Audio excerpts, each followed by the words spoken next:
समस्त को राधे राधे। आशा करी तुम मानकर पाठपढ़ा भल भाव चली तेरे आज भिडियो टॉपिक रे आमे भारत इतिहासर 2021 बोर्ड एग्जाम रे आसीथिबा 25टी MCQ क्वेश्चन एवं तार आंसर डिस्कशन करिबा जहाँकि इम्पोर्टाट अटे। जदि आमे एही प्रश्न उत्तर को आलोचना करनेबा ताहले आमर आसंता परीक्षा गुड़िक निमंते रिविजन करिबा पई सहज हेबो। तेणुक भिडियोटी को प्रथम शेष पर्यंत पूरा देखिबो। जदि कोनोसी डाउट रहिला कमेंट करी जणैबो। उत्तर जानिथिले निश्चित भाव में कमेंट करिवो एवं भिडियोटी को लाइक करिवो। चलो आज भिडियो टॉपिक आरंभ करिबा। तबे प्रश्न नंबर 1 हला मुद्रा तत्व कहिले कौन बुझ। ऑप्शन सब हला ऑप्शन क पशु मानक विषय अध्ययन, ऑप्शन ख एक अनुष्ठान, ऑप्शन ग मुद्रा अध्ययन विद्या, ऑप्शन घ पक्षी मानक संबंध रे ज्ञान। निश्चित भाव में तुम्हें मैंने जदि यार आंसर जानिच कमेंट करी जणाओ बा मन पकाओ। तबे यार आंसर होची ऑप्शन ग मुद्रा अध्ययन विद्या। मुद्रा अध्ययन विद्या को मुद्रा तत्व कहा जाए। तापर आसला हमरो प्रश्न नंबर 2 केतोटी वेद रही। आमर भारतर केतोटी वेद रही। निश्चित भाव में तुम्हें यार उत्तर जानी सारी थी। निश्चय कमेंट करो। तेरे ऑप्शन सब देखनियो। क होची गोटिए, ख 2टी, ग 3टी, घ 4टी। तेरे यार उत्तर होची ऑप्शन घ 4टी। आमर 4 प्रकार वेद बा 4टी वेद रही। तापर आसला हमरो प्रश्न नंबर 3 केउ नगरी को मृत नगरी कहा जाए। केउ नगरी को मृत नगरी कहा जाए। तेरे ऑप्शन सब है ऑप्शन क लोथाल, ऑप्शन ख महेंजोदारो, ग चंडीगढ़, घ वाराणसी। निश्चित भाव में तुम मैंने तो पढ़ी यार आंसर को कमेंट करी जणाओ। जदि नुह तेबे यार उत्तर होची ऑप्शन ख महेंजोदारो। महेंजोदारो नगरी को मृत नगरी कहा जाए। तब आसला हमरो प्रश्न नंबर 4 केउ संस्कृत शब्दरु वेद शब्द आनीत। ऑप्शन सब है ऑप्शन क श्रुति, ऑप्शन ख विद, ऑप्शन ग उपनिषद, ऑप्शन घ गीता। यार आंसर जदि तुम मैंने पढ़ीच कमेंट करी जणाओ पिला माने। निश्चित भाव में तेरे यार आंसर होची आमर विद। विद संस्कृत शब्दरु वेद शब्द आसी अछि। तापरे 5 नंबर प्रश्न है निबी कहिले कौन बुझ। निबी कहिले कौन बुझ। तेरे ऑप्शन सब है क वैदिक अधिवासी मानक पोशाक, ख वैदिक अधिवासी मानक खाद्य, ग वैदिक अधिवासी मानक गृह एवं घ वैदिक जुगर मुद्रा। यार आंसर होची ऑप्शन क वैदिक अधिवासी मानक पोशाक को निबी कहा जाउथुला। तापरे 6 नंबर प्रश्न है कालिदास केउ पुस्तकटी रचना करथिले। ऑप्शन सब है ऑप्शन क रघुवंश, ऑप्शन ख राजतरंगिणी, ऑप्शन ग हर्षचरित, ऑप्शन घ शिशुपाल बधम।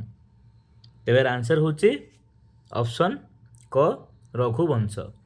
जेहेतु ए सबू प्रश्न 2021 बोर्ड एग्जाम रे आसीथिला निश्चित भाव में तुमको पई इजी हेइथिबो जेहेतु तुम माने पढ़ीच। तेरे चलो 7 नंबर प्रश्न को आलोचना करिबा। 7 नंबर प्रश्न होची गौतम बुद्धंको पितांक नाम कौन थिला। ऑप्शन सब है क सिद्धार्थ, ग बिंबिसार, घ शुद्धोधन एवं घ प्रद्योत। उत्तर को कमेंट करो पिला माने। तेरे आंसर होची ऑप्शन सी शुद्धोधन। तापरे 8 नंबर प्रश्न है अशोकंक अभिषेक उत्सव केबे पालित होइथिला।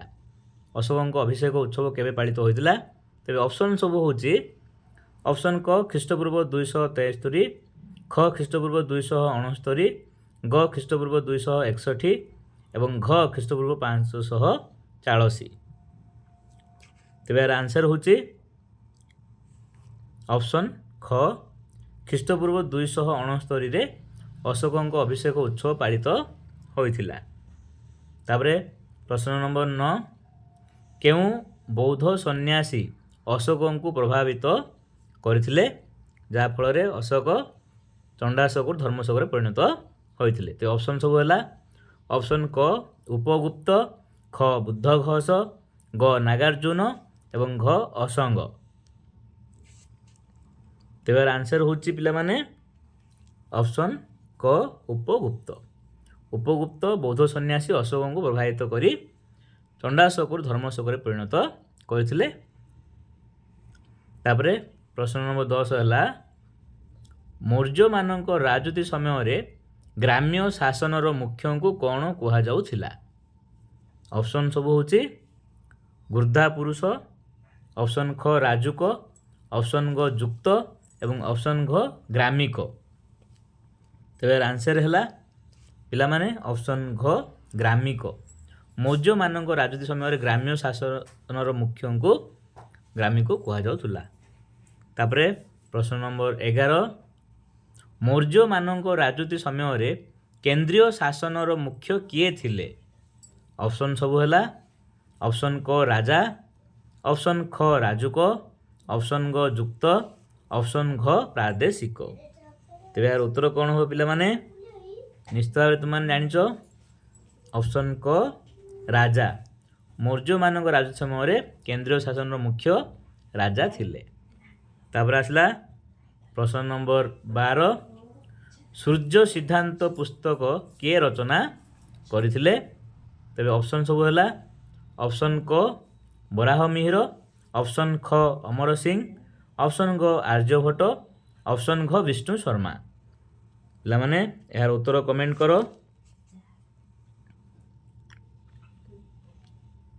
ତେବେ ଆନ୍ସର ହେଉଛି ଅପସନ୍ ଗ ଆର୍ଯ୍ୟଭଟ୍ଟ।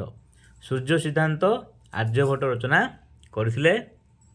ତାପରେ 13 ନମ୍ବର ପ୍ରଶ୍ନ ହେଲା ନିମ୍ନଲିଖିତ ଗୁପ୍ତ ଶାସକଙ୍କ ମଧ୍ୟରୁ କିଏ ଦିଲ୍ଲୀର ମେହେରୌଲି ଠାରେ ଅବସ୍ଥିତ ଲୌହ ସ୍ତମ୍ଭ ସହିତ ସଂଯୁକ୍ତ? ତେବେ ଅପସନ୍ ସବୁ ହେଲା ଅପସନ୍ କ ପ୍ରଥମ ଚନ୍ଦ୍ରଗୁପ୍ତ, ଖ ଦ୍ୱିତୀୟ ଚନ୍ଦ୍ରଗୁପ୍ତ, ଗ ସମୁଦ୍ରଗୁପ୍ତ, ଘ କାଚଗୁପ୍ତ। ତେବେ ଏହାର ଆନ୍ସର କ'ଣ ହେବ? ନିଶ୍ଚିତ ଭାବରେ ଏହାର ଆନ୍ସର ହେଉଛି ଅପସନ୍ ଖ ଦ୍ୱିତୀୟ ଚନ୍ଦ୍ରଗୁପ୍ତ। ଦ୍ୱିତୀୟ ଚନ୍ଦ୍ରଗୁପ୍ତ ଆମର ଦିଲ୍ଲୀର ମେହେରୌଲି ଠାରେ ଅବସ୍ଥିତ ଲୌହ ସ୍ତମ୍ଭ ସହିତ ସମ୍ପୃକ୍ତ ଅଟନ୍ତି। ତାପରେ ପ୍ରଶ୍ନ ନମ୍ବର 14 ହେଲା ଅଲଭାର ମାନେ କେଉଁ ଭଗବାନଙ୍କୁ ପୂଜା କରୁଥିଲେ? ଅପସନ୍ ସବୁ ହେଲା ଅପସନ୍ କ ବିଷ୍ଣୁ, ଖ ଶିବ, ଗ ଲକ୍ଷ୍ମୀ, ଘ ବ୍ରହ୍ମା।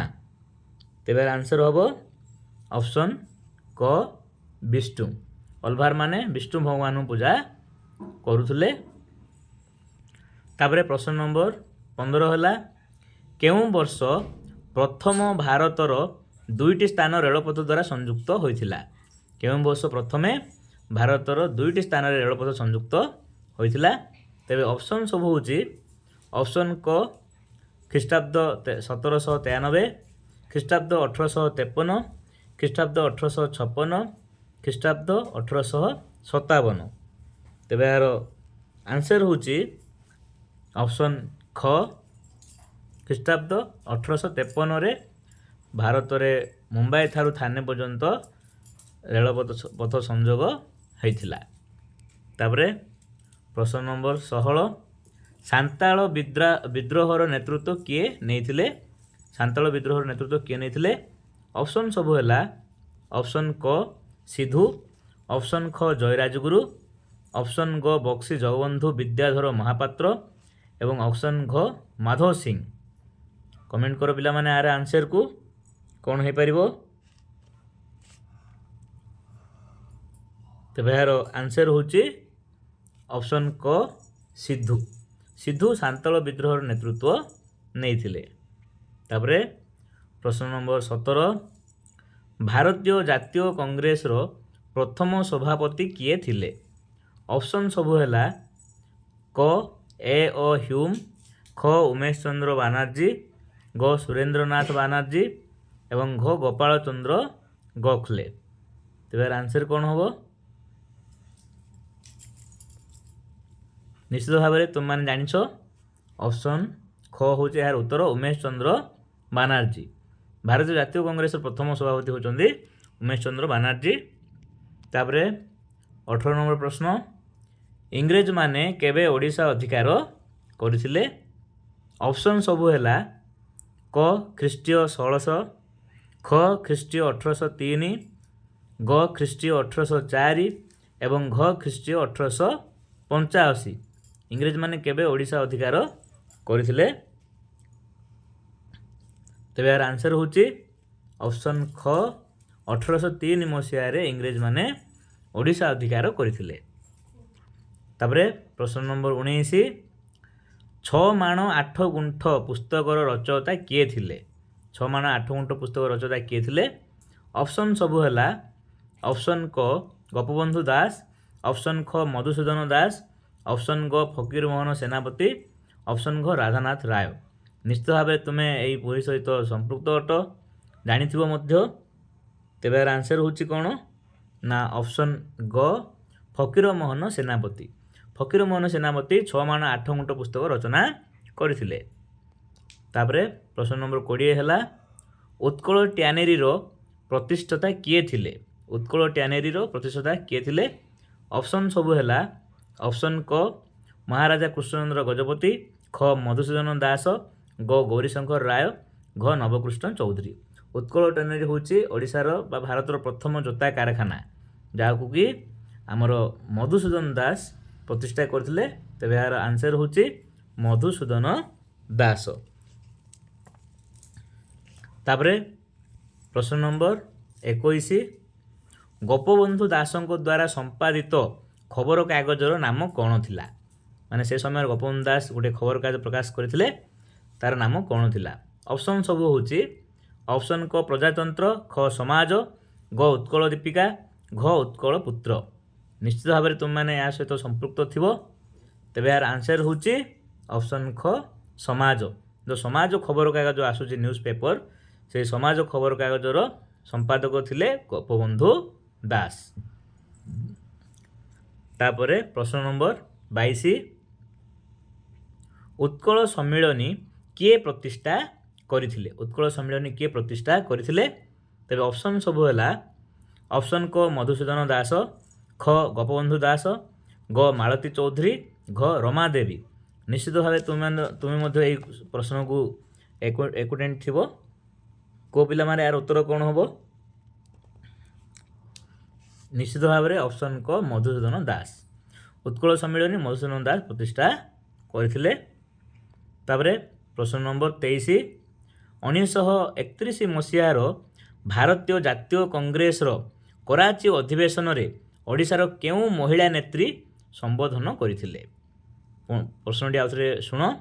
1931 ମସିହାର ଭାରତୀୟ ଜାତୀୟ କଂଗ୍ରେସର କରାଚିରେ ଗୋଟେ ଅଧିବେଶନ ହୋଇଥିଲା। ସେଠାରେ ଓଡ଼ିଶାର କେଉଁ ମହିଳା ନେତ୍ରୀ ସମ୍ବୋଧନ କରିଥିଲେ? ତେବେ ଅପସନ୍ ସବୁ ହେଉଛି ଅପସନ୍ କ ରମା ଦେବୀ, ଖ ସାରଳା ଦେବୀ, ଗ ମାଳତୀ ଦେବୀ, ଘ କୁନ୍ତଳା କୁମାରୀ ସାବତ। ଏହାର ଅପସନ୍ କ'ଣ ହେବ ପିଲାମାନେ? ଏହାର ଅପସନ୍ ହେଉଛି ଏହାର ଉତ୍ତର ହେଉଛି ଅପସନ୍ ଖ ସାରଳା ଦେବୀ। ସାରଳା ଦେବୀ 1931 କରାଚି ଅଧିବେଶନରେ ଓଡ଼ିଶା ଜାତୀୟ କଂଗ୍ରେସର ସମ୍ବୋଧନ କରିଥିଲେ। ତାପରେ ଆସିଲା ପ୍ରଶ୍ନ ନମ୍ବର 24, ଓଡ଼ିଶାର କେଉଁ ସ୍ଥାନରେ ଲକ୍ଷ୍ମଣ ନାୟକଙ୍କୁ ଫାଶୀ ଦିଆଯାଇଥିଲା? ଅପସନ୍ ସବୁ ହେଲା ଅପସନ୍ କ କଟକ, ଖ ବାଲେଶ୍ୱର, ଗ ବ୍ରହ୍ମପୁର, ଘ କୋରାପୁଟ। ନିଶ୍ଚିତ ତୁମମାନେ ଏହାର ଉତ୍ତର ଜାଣିଛ, କମେଣ୍ଟ କରି ଜଣାଅ ପିଲାମାନେ। ତେବେ ଏହାର ଆନ୍ସର ହେଉଛି ଅପସନ୍ ଗ ବ୍ରହ୍ମପୁର। ଓଡ଼ିଶାର ବ୍ରହ୍ମପୁରଠାରେ ଲକ୍ଷ୍ମଣ ନାୟକଙ୍କୁ ଫାଶୀ ଦିଆଯାଇଥିଲା। ତାପରେ ପ୍ରଶ୍ନ 25 ନମ୍ବର ପ୍ରଶ୍ନ ହେଲା ରମା ଦେବୀ କେବେ ରାଜନୀତିରେ ପ୍ରବେଶ କରିଥିଲେ? ତେବେ ଅପସନ୍ ସବୁ ହେଉଛି ଅପସନ୍ କ 1918 ମସିହା, ଖ 1921 ମସିହା, ଗ 1930 ମସିହା, ଘ 1931 ମସିହା। ତେବେ ଆନ୍ସର ହେଉଛି ଅପସନ୍ ଖ 1921 ମସିହାରେ ରମା ଦେବୀ ରାଜନୀତିରେ ପ୍ରବେଶ କରିଥିଲେ। ଆମେ ରମାଦେବୀଙ୍କୁ ଓଡ଼ିଶାରେ ମା ବୋଲି ମଧ୍ୟ ସମ୍ବୋଧନ କରିଥାଉ। ତେବେ ଇଏ ଥିଲା ମୋଷ୍ଟ ଇମ୍ପୋର୍ଟାଣ୍ଟ 25ଟି MCQ କ୍ୱେଶ୍ଚିନ୍ ଆନ୍ସର୍, ଯାହାକି 2021 ମସିହାର ବୋର୍ଡ଼ ଏକ୍ଜାମ୍ରେ ଆସିଥିଲା ଭାରତ ଇତିହାସର। ଆଶା କରେ ଏହିସବୁ ପ୍ରଶ୍ନ ଉତ୍ତର ଆଲୋଚନା କରିବା ଦ୍ୱାରା ତୁମର ନିଶ୍ଚିତ ଭାବରେ ରିଭିଜନ୍ କରିବାରେ ସହାୟକ ହେବ। ପୁଣି ଥରେ ଆଉ ଗୋଟିଏ MCQ question answer video part 2ର ନେଇ ଆସିବି 2021 ମସିହାର। ତେଣୁକରି ଭିଡ଼ିଓ ଚ୍ୟାନେଲକୁ ସବସ୍କ୍ରାଇବ୍ କରିଥାନ୍ତୁ, ଅନ୍ୟମାନଙ୍କୁ ସେୟାର କରନ୍ତୁ। Wish you all the best. Thank you to all.